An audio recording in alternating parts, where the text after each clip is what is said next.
حدیث مبارکوں کے بیان کړی دي، صلح او صفیو بیان کړی دي. یعنی د دې ليله القدر د شپې اهمیت باندې مستقل سورت چې سورت قدر په نوم باندې قران کې یادېږي. الله رب العزت جل وعلا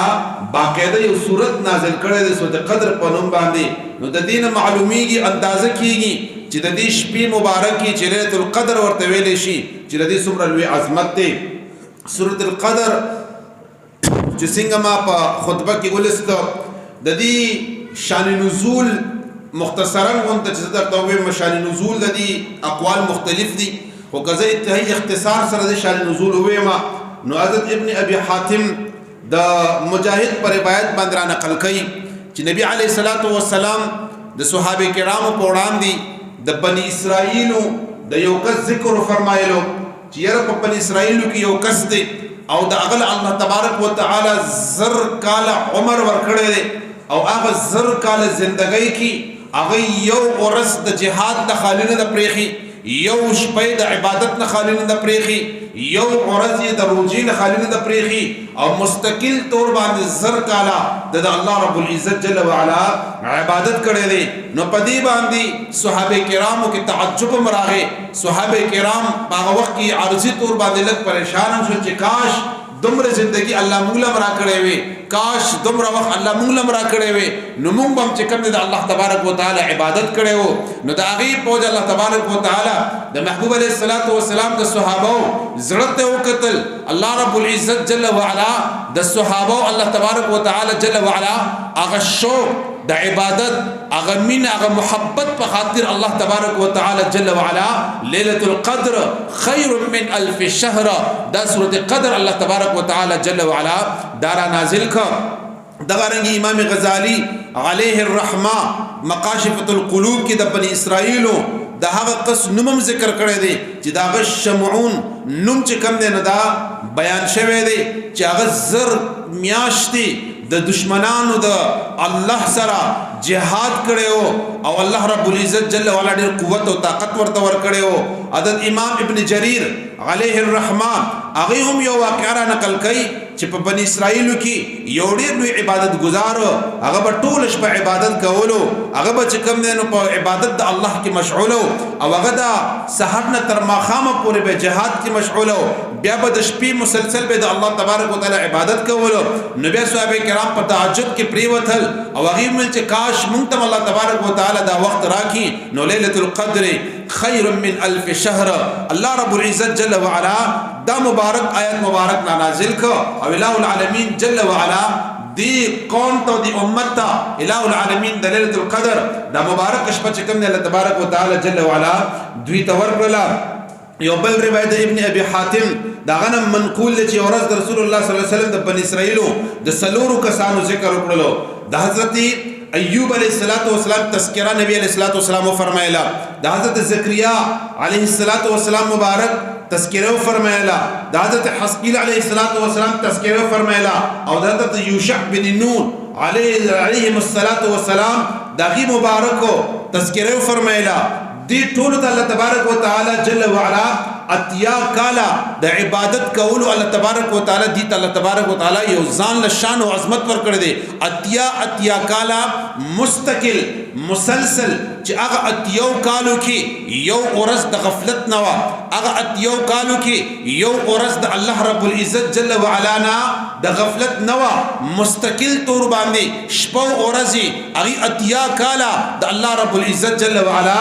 عبادت چې کوم نه هغه کړو د لک ساعت د پاره نافرمانی نه وکړي. د دې اوریدو سره صحابه کرامو تعجب وکړو، ارزو یې وکړه چې کاش زمونږ هم دومره عمرونه وي، کاش موږ الله تبارک وتعالى دومره وخت را کړی وي نو موږ په عبادت کې مشغول شو. بیا حضرت جبرائیل امین علیه الصلاۃ والسلام تشریف اوریو کړل مایلا او رسول الله صلی الله علیه وسلم مبارک ته فرمایل چې اے محبوب استاد امت ته الله رب العزت جل وعلا دا هغه خلق چې کوم اتیا کال چې عبادتونه کړی دي دی باندې دي تعجب وکړه، الله په باندې احسان فرمایلو او رب قدیر لم یزل انا انزلناه فی ليله القدر دا پورا سورۃ الله تبارک وتعالى جل وعلا دارا نازل کړلو. نو ډیر پدی باندې روایت موجود دي. تفسیر مظهری د ليله القدر په حواله سره فرمایي چې دا ليله القدر دا د دې امت خصوصیت دی د دې امت په ډیرو خصوصیاتو کې یو چې کوم د ليله القدر دا مقادا شپم چې کوم دا خصوصیت دی دا شپه صرف د رسول الله صلی الله علیه وسلم امتیانو ته ورکړل شوی دا مخکینی امتیانو ته دا شپه نو ورکړل شوی حافظ ابن قصیر دغه رنګي امام مالک علیه الرحمه د ليله القدر ډیر زیات خصوصیات بیانوي حضرت امام شافعی رحمت الله تعالی علیه چې هغه د امامانو امام دی هغه هم چې کوم دی نو دا قول را نقل کوي چې الله تبارک وتعالى جل وعلا د ليله القدر شپه چې کوم دی صرف دی امت باندې پرځونه کړی دا او دی امت الله تبارک وتعالى جل وعلا دا ول ور کړی دا او ليله القدر صرف د دې امت څخه ور کړی شوی دا چې د دې امت د خپل لګو عمرونو باوجود با الله تبارک وتعالى د ثواب ډیر ور کوي دي ته اجر ډیر ور کوي عمر به لګوي خو اجر به د زرو کال د عبادت نه زیات وي عمر به لګوي د هغه عبادت ایواز بچ کم دی د لکونو کلونو د عبادتونو نه بچ کم دی نو هغه زیات بوي یعنی پیغمبر علیه الصلاۃ والسلام د خپل امت د عمرونو د مخکینی امتونو په نسبت باندې نبی علیہ الصلوۃ والسلام ته کم معلوم شو نو هغه نبی علیہ الصلوۃ والسلام افسوس اظهار فرمایلو چې زما د امت د خلقو عمر ډیر لګ دی او مخکینی خلقو امتونو عمرونه ډیرو هغه به ډیر ځات عبادت کول نو الله رب العزت جل وعلا هغه ته دا تحفه ورکړه او اوس چې کوم د دې امت با یو لحظه یو لمحه د بنی اسرائیل د عبادتونه پسو په لکونو چې کوم نه هغه زیات وي ليله القدر د شپه دا ډیر خصوصیات لري دا ډیر زیات چې کوم نه مقام لري په دې شپه کې اولنې خصوصیت د دې ليله القدر د شپې دا دی چې په دې شپه کې الله تبارک وتعالى جل وعلا قران مقدس دا نازل کړو د لوح محفوظ نه په اول ځل باندې دا مکمل قران الحمدلله طرف الناس پوری د لوح محفوظ نه اول اسمان ته الله رب العزت جل وعلا چې دا نازل کړو نو هغه د ليله القدر شپه ان انزلناه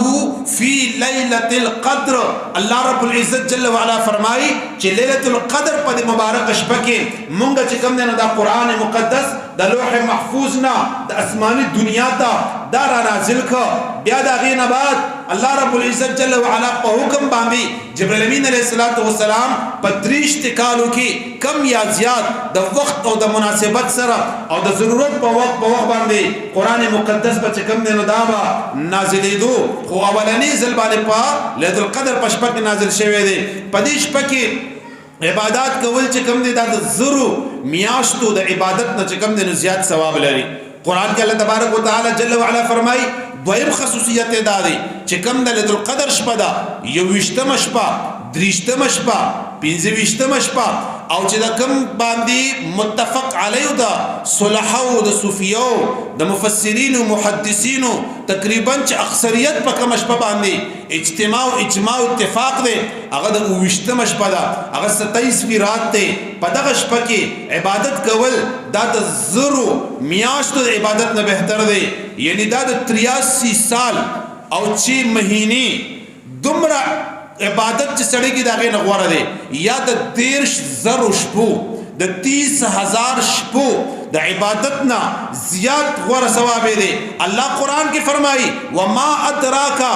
ما ليله القدر و تاسو ته سپتر ای امت رسول الله اے محبوبا چې وما ادراک ما ليله القدر تاسو ته سپتر چې د القدر کوم شپه ده ليله القدر کوم شپه ده ليله القدر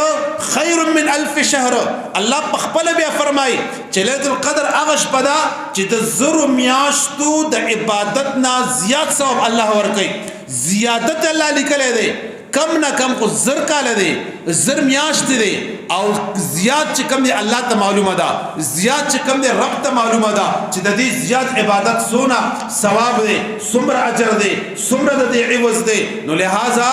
دا شپه چې کوم د مؤمنانو د پاره مسلمانانو د پاره ډیر زیات یو اهمه او ډیر زیات د انسان د الله یو پرځونه یو احسان دی اوس ليله القدر شپه کې څه شي کیږي اولنې خبره دغه خصوصیت نه بعد دویم خصوصیت دا دی چې انسان د زرو کالو د زرو میاشتو سفر دا په یو لحظه کې کوي د سفر د قربت الهی د قربت الهی د ګناهونو د معافی د الله د نزدېکت د رسول الله د نزدېکت د اسلام او د شریعت باندې د تک کم د زرو میاشتو سفر دی هغه په یو لحظه کې الله تبارک وتعالى بارګاه ته انسان رسي په خوا په زمانه کې بچ پیدل سفر وي شپږ میاشتې کال سفر وو بیا دا غینه بعد چې کم دینو گاډي راغلل هغه سفر نورم راکم شو بیا جازونه راغلل هغه سفر نورم راکم شولو نو بلا تشبیه انسان چې الله تبارک وتعالى جل وعلا تا پزرو میاشتو په عبادت کې ورنږدې کیږي یو انسان لس کال لګي 15 کال لګي هغه چې کم نه په زرګونو شپې لګي عبادت کوي الله ته نږدې کیږي د الله د قربت د الله د معرفت الله د نزدېکت د الله رب العزت جل وعلا په دې یو شپه کې انسان ته هغه تمام سفر او هغه تمام چې کوم انسان سفر کوي او انسان الله ته نږدې کیږي په دې یو شپه کې الله تبارک وتعالى انسان ته نصیب ګرځي هغه کوم شپه باندې ليله القدر په شپه باندې چې هغه شپه چې کوم دی هغه د 28 شپه یا 29 شپه او 25 شپه را درې شپې موږ سره پاتې دي 25 شپه را سره پاتې ده 28 را سره پاتې ده او 29 را سره پاتې ده اوس دا شپه کوم شپه ده په دې شپه کې یو بل خصوصیت ادا ده چې ملائک چې کوم نه په دې شپه کې نازلېږي قران کې الله فرمایي کنه تنزل الملائکه والروح فيها باذن ربهم من كل امر پدیش پکی جبرائیل امین علیہ السلام سرد نور فرشتو زمکی طرح کتکیگی زمکی تداغی نزول کیگی او یو بل حدیث مبارک کی نبی علیہ السلام فرمائی چی اذا کان لیلۃ القدر نزل جبرائیل علیہ السلام فی کبکبت من الملائکہ یصلون علی کل عبد قائم او قاعد یذکر اللہ عز وجل حضرت آقا علیہ السلام فرمائی چی پدی لیلۃ القدر شپچ کل راشی نو پدیش پا باندې جبرائیل امین علیہ السلام د نور فرشتو د جماعت سره اغیر حقت کیږي اغیر کوزیږي او د هغه قصد لپاره چې هغه د الله په عبادت کې مصروفي قاعدا هغه پناست مصروفي او قائما یا چې کوم په ولاړ باندې مصروفي د الله عبادت کوي او دا شپه د ليله القدر وي نو فرشته په هغه باندې سلامتیا وي داغه لپاره د بخنه دعاګانې کوي هغه که پناست او په ولاړی ومن كل امر د دین مراد د فرشتو دعاګانې دي چې د رسول الله د امت د پاره کوي د دین مراد د فرشتو هغه دعاګانو هغه ارزوګانې دي چې د الله په بارگاه کې فرشتي د انسان د پاره غواړي نو الله رب العزت جل وعلا دغه فرشتي تر 28 شپې یا د قدر د شپې تر سحر پورې چې کوم دي نو هغه لګیاوي دعاګانې ورلکې یا د من کل امر نه مراد دا دی چې الله رب العزت جل وعلا د انسان د یو رمضان نواخلا تر روان رمضان المبارک پورې د هغه چې معاملات دي د هغه چې کومه ژوندۍ ده د هغه چې کوم روان ژوندۍ ده هغه فرشتو ته حواله کوي هغه چې کوم نه فرشتو ته حواله کیږي هغه فیصله چې کوم نه کیږي نو دیو چې نبی علیہ السلام فرمایل چې تاسو په عبادت کې مشغول اوسئ چې تاسو د روان کال د رمضان پورې کوم ترتیب چې جوړیږي چې تاسو هغه کې د عبادت کې او بیا چې کله دوباره جوړیږي چې بیا تاسو په عبادت کې نو دې سره تفصیلی د انسان د ژوندۍ چې کوم هغه د رمضان د روان کال لپاره د انسان د ژوندۍ چې کوم ترتیب فرشتو ته حواله کیږي نو یا دې ودا مراد دی سلام مراد چې کوم دی الله رب العزت جل وعلا فرشتي ټول شپه د انسان د لپاره سلامتیا دعا کوي ټول شپه له سلامتیا دعا کوي یا د دې مطلب دا دی چې دا فرشتي چې کوم دی نو داسې هر یو سیز وروړي چې هغه د سلامتیا والوي هر هغه شیز او د خیر شیزونه په دې شپه باندې دنیا داغی نزول کیږي چې هغه د رحمت والی او هغه د سلامتیا والی یا په دې مطلب دا دی چې فرشتي په دې شپه باندې راځي او هغه خلق چې په عبادت کې مشغول وي الله رب العزت جل وعلا په د سلامتیا دعا وي الله رب العزت جل وعلا سلامتیا ورته وي یو روایت کې راځي چې په دې شپه ليله القدر په دې شپه باندې فرشتي راځي او هر یو مؤمن باندې او هر یو مسلمان باندې هغه چې کوم دی نو سلام اچي او ټول فرشتي کوي چې د سدرۃ المنتهى کې دي دا وی ټول زمکه ترا کوزيږي څومره چې په سدرۃ المنتهى کې دي او سدرۃ المنتهى کې څونه فرشتي دي هغه فرشتو څخه اندازا انسان ته نه معلومه علما ته نه معلومه عام تر دې چې انبيو د هغه اندازه نه د خول سدرۃ المنتهى کې څومره دي او سدرۃ المنتهى کې دومره فرشتي دي رب قدیر لم یزل دومره فرشتي د روز اول نه پیدا کړی دي چې د بیت المعمور دی سدرۃ المنتهى خانه کعبه ده د خانه کعبه د پاسه په اولنی اسمان کې بیت المعمور دی بیا د هغه د پاسه سدرۃ المنتهى ده بیا د هغه د پاسه رفرف دی بیا د هغه د پر عرش معلا دی بیا د هغه د پاسه چې کوم نه لا مقام دی د الله رب العزت جل وعلا خپل قدرتونو مطابق نو بیت المعمور کې چې کوم نه د ټول فرشتي چې څومره د الله دی دا طواف کوي چې څنګه انسانان طواف کوي دا فرشتي هم طواف کوي ابتدا د اسلام کې د طواف طریقه جدا وا اوس د اسلام د طریقه چې کوم نه جدا وا اول طریقه بداوا دا زمونږ چې کوم دلته پاکستان کې پراتی مونږ بالکل ملتزم ته مخامخ یو چې کوم ځای کې دروازه د خانه کعبه ده هغه زمون خلکو ته مخامخ ده افغانستان ادا پاکستان دا چې کوم ایشیا ده د ایشیا چې کوم زمونږ مخ د خانه کعبه دروازې طرف ته دی یورپ خلکو چې کوم نه داغي هغه بل طرف ته هغه طرف ته مخ کې دروازه وا اول زمانه کې د ابراهيم عليه السلام زمانه کې او دا غین رادي قطه زمانه کې د رسول الله صلی الله علیه وسلم د زمانه نه وړاندې هغه وخت کې طواف داسې کېدو چې خلک په یو دروازه کې ورتن نشه هغه کې به عبادت وکړه په بل دروازه باندې به اوته دا به طواف وو اوس خو چې کوم نن اوه چکرې دي بیت المعمور کې اوسم چې کوم دا طریقه ده فرشتي په یو دروازه زی د الله ته سجده او عبادت کوي په بل دروازه باندې وزي نو د الله وسونه فرشتي دي و د الله دون فرشتي دي د اول ورځنا فرشتي د بیت المعمور ته ورنوزي عبادت پکې کوي په اول ورځ چې کوم فرشتي عبادت کړي نه وتی دا تر قیامت پورې باغې ته بیا نمبر ملو نشي دومره د الله فرشتي او دا تمام فرشتي دنیا ته راځي یو روایت کې راځي چې په دنیا کې د ازمکه چې کوم راتنګ شي د فرشتو د نزول د وجنه دومره فرشتي نزول کیږي چې بیا الله تبارک وتعالى جل وعلا د دنیا کې چې اسونه دنیا دا وې دا د الله د فرشتو د وجنه چې کوم وي تنگ راشي او د فرشتو کار سي په دغه شپه باندې د فرشتو یو کارو په دغه شپه باندې برکات تقسیمول رحمت تقسیمول سلامتیا تقسیمول د انسان بدبختی دا په خوشبختی کې تبدیلول د انسان ګناهونه دا چې کوم نه پنیکه کې بدلول دا ټول شپه چې کوم نه فرشتي لګیاوي چې کوم نه دا کار کوي هغه ک زنانوي هغه ک نارینوي هغه ک عوام وي هغه ک خواص وي هغه ک هر انسان وي خو چې دې په عبادت کې مشغول وي او دې لګیاوي عبادت کوي نو الله رب العزت جل وعلا محبوب علیه السلام فرمایي چې هغه فرشتي ور سره محبت او سلامتیا کوي یو بل حدیث مبارک کې راځي چې د قدر په دې شپه باندې الله رب العزت جل وعلا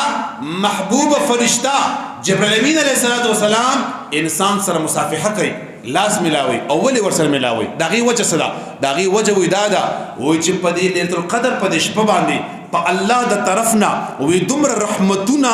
او دمر کرم نوازیانی او دمر برکات راځي چې ودا فرشتي الله ته عرض کوي یا الله زمکه ته اجازه راکړه زمکه ته زم ستا بندګانو سره خپل وزر لګوما او مصافحه ور سره کوما د پاره د دې یا الله دمر برکات په نازلې چې زتنه برکت حاصل کوم دا غوښنه چې زم دغه بندنه برکت تاسو د فرشتي فرمای د سوجنا ستاد ایمان د وجنه نه ستاد سجدي د وجنه نه ستاد رکوع د وجنه نه د ليله القدر د شپې د خاطره د ليله القدر د شپې د خاطر الله تبارک وتعالى دومره لوی انسان باندې چې کوم نه کرم فرمایي چې بیا د جبرائیل امین علیه السلام راځي او هغه چې کوم نه انسان باندې بیا چې کوم نه سکی هغه ورسره خپل وزر د برکت د پاره او دا مسلسل دا سلسله شروع وي حتی مطلع الفجر تر دې پورې چې فجر راښکاره شي تر دې پورې چې بیا بل شپتیر شي تر دې پورې سلسله رواني د سلسله روانوي د مغفرت سلسله رواني د رحمت سلسله رواني د کرم نوازي سلسله رواني د الله د تقسیم سلسله رواني د الله د عفو سلسله رواني روایتو کې راځي چې دا شب ليله القدر په دې شپه باندې الله رب العزت جل وعلا ما يليق بشانه څنګه چې د الله شان دی څنګه د الله شان سره خای څنګه د الله تبارک وتعالى قدرتونه دي د هغه ما يليق بشانه د الله د شان مطابق رب قدیر لم يزل د اول اسمان ترازی او د اول اسمان باندې الله رب العزت د ليله القدر په شپه باندې ید قدرت د الله څنګه قدرت ته الله تبارک وتعالى جل وعلا لپاره مونږه وجود نشو ثابتولې د الله وجود چې کوم دی د الله ذات د الله لاس ما یلیق بشانه څنګه د الله شان دی څنګه د الله شان دی د هغې مطابق الله تبارک وتعالى داسې لاسونه خپل خواره کي او بیا الله تبارک وتعالى جل وعلا فرمایي چې شته د څوک د بخښنې والا چې بخښنه ورته